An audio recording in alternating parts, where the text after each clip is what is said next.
नमस्कार, मैं हूं तान्या। आप देख रहे हैं अब तक एक्सप्रेस। आइए नजर डालते हैं आज की कुछ खास खबर पर। कांग्रेस नेता राहुल गांधी अपनी भारत जोड़ो यात्रा समाप्त करने के बाद सत्तारूढ़ दल बीजेपी और संघ को लेकर लगातार आक्रामक मुद्रा में दिखाई दे रहे हैं। इन दिनों वे ब्रिटेन के दौरे पर हैं, जहां वे अलग अलग कार्यक्रमों में आमंत्रित किए गए हैं। इन कार्यक्रमों में उनके साथ हो रही बातचीत या अपने भाषणों में उनके अंदाज और उनकी शैली बेहद आक्रामक दिखाई दे रही है। इसी तरह की एक बातचीत के दौरान राहुल गांधी ने आरएसएस को एक कट्टरपंथी और फांसीवादी संगठन बता दिया। उन्होंने संघ को लेकर अपने विचार रखते हुए कहा कि ये एक ऐसा संगठन है जिसने भारत में करीब करीब सभी संस्थानों पर कब्जा किया हुआ है। वे यहीं पर नहीं रुके। इसके बाद राहुल गांधी ने आरएसएस की तुलना मुस्लिम ब्रदरहुड संगठन से कर दी। आपको बता दें कि मुस्लिम ब्रदरहुड मिस्र का कुख्यात संगठन है, जिसे लेकर कहा जाता है कि वो आतंकी गतिविधियों को बढ़ावा देता है। ऐसे में विवादित संगठन मुस्लिम ब्रदरहुड के साथ आरएसएस की तुलना कर उन्होंने एक नए विवाद को जन्म दे दिया है।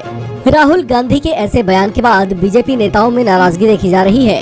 उन्होंने राहुल गांधी के विचारों की निंदा करते हुए कहा कि राहुल गांधी विदेश में जाकर भारत की छवि खराब करने की कोशिश कर रहे हैं। दरअसल मिस्र के जिस कुख्यात संगठन मुस्लिम ब्रदरहुड के साथ राहुल गांधी ने संघ की तुलना की है, उसकी स्थापना भी संघ की स्थापना वर्ष के आसपास ही हुआ था।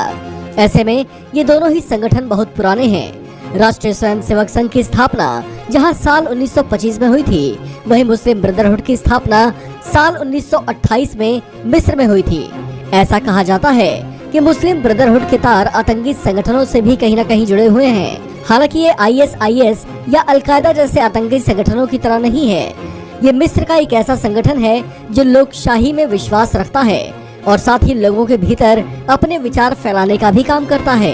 इसकी स्थापना हसन अल बन्ना ने की थी, जो अपने राजनीतिक इस्लाम, शरिया कानून, हिंसा और आतंकवाद के लिए जाना जाता है।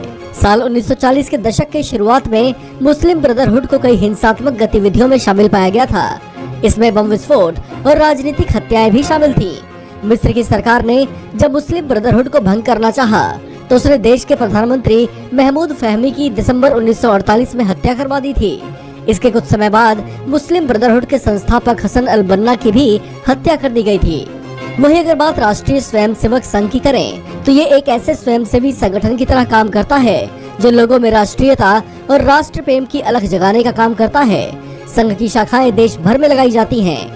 इसमें लोगों को व्यायाम और खेल आदि कराने के साथ साथ उनमें देश प्रेम का भाव जगाए रखने की कोशिश की जाती है। हालांकि इसकी विचारधारा और सिद्धांतों को लेकर कांग्रेस समेत लेफ्ट पार्टियां भी विरोध करती रही हैं। खासतौर से कांग्रेस संघ की विचारधारा के साथ सावरकर का नाम जोड़ते हुए उस पर सवाल उठाती रही है।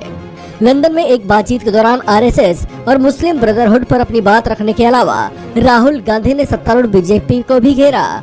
उन्होंने एक सवाल के जवाब में कहा कि बीजेपी को ऐसा लगता है कि वो सत्ता में हमेशा के लिए बनी रहेगी। उन्होंने कहा कि उन्हें हंसी आती है जब कोई ये कहता है कि कांग्रेस का समय खत्म हो चुका है। उन्होंने कहा कि देश की आजादी के बाद से अधिकतम समय कांग्रेस की ही सरकार रही है। उन्होंने कहा कि सत्ता बदलती रहती है और आगे भी जरूर बदलेगी।